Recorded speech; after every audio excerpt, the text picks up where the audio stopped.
Welcome to our video lecture series, Her Music Lives.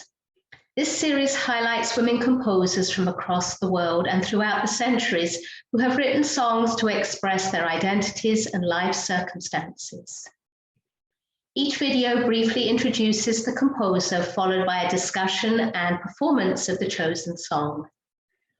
Connection questions and research materials are available at the end.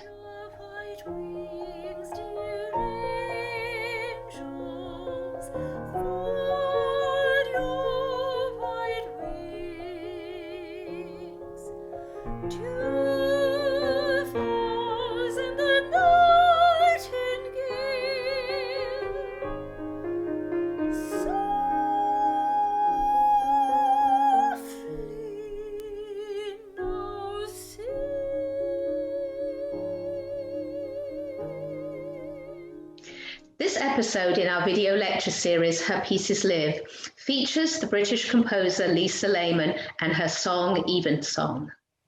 Liza Lehmann was first a professional singer, who later became a successful composer in her own lifetime.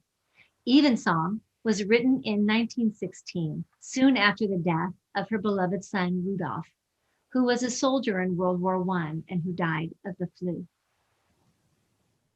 Before you hear a complete performance of the song, we're going to highlight some of the elements that we as performers enjoy. Susan, what do you think is interesting in the vocal part? Well, this is a very delicate and intimate song, and that's because it's a prayer. And how do you actually convey the longing of a prayer in a song? Well, one way is to keep it very quiet and very intense, and that's what Evensong is. Nothing is written above mezzo forte throughout the whole song. In fact, twice in the high key, Lehmann writes high A flats for the soprano to sing, once piano and the second time pianissimo, which has to have that intensity and that longing. Another way to convey the longing is by having really long held notes at the ends of sections and phrases, and that is the case in Evensong as well. At the ends of certain sections and at the end of the whole song, the singer is asked to hold a note for a long time to just keep squeezing as much of that longing out as she can. It's like she never wants to let go. Another way that this poetry helps create the longing is by having symbolism. In 19th century poetry, very often the poetry has symbolic words. And in this case, one of the examples is the word nightingale. And Lehmann talks about the nightingale as singing throughout the night. And it means sadness and longing. So between pianissimos and long-held notes and the poetry, I think Lehmann has written a very effective song and a very effective prayer. The piano part, as is typical of its role in an art song, highlights the imagery in the text. For example, listen for the undulating 16th notes in the right hand, which suggest through their rocking motion, rocking a child to sleep. Another interesting musical element occurs at the end of each verse, where, after the voice stops singing, there is a short melodic phrase in the treble register.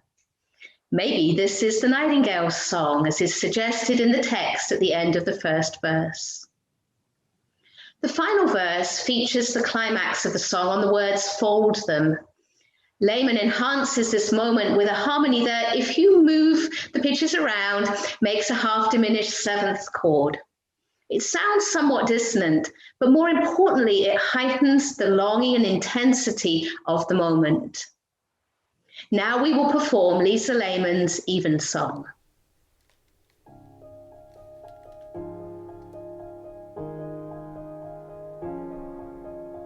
Fold your white wings, dear angels.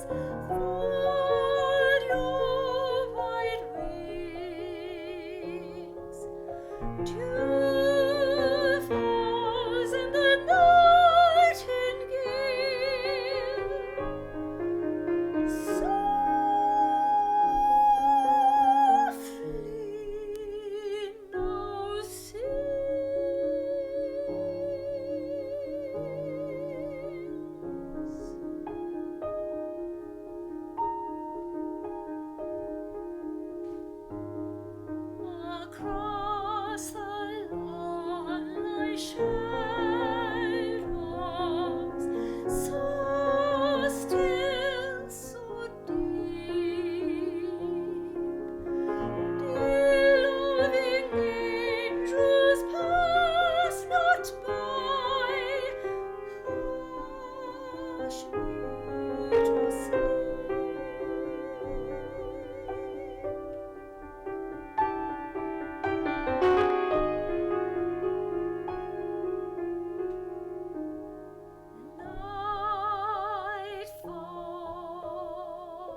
Okay, so now you've heard the song.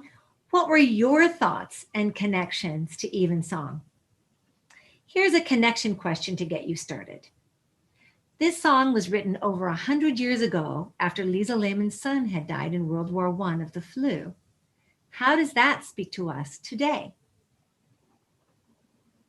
Maybe you might want to make other connections or research Liza Lehmann and her music further. If so, there are additional connection questions and tools at the end of the video. Thanks for watching.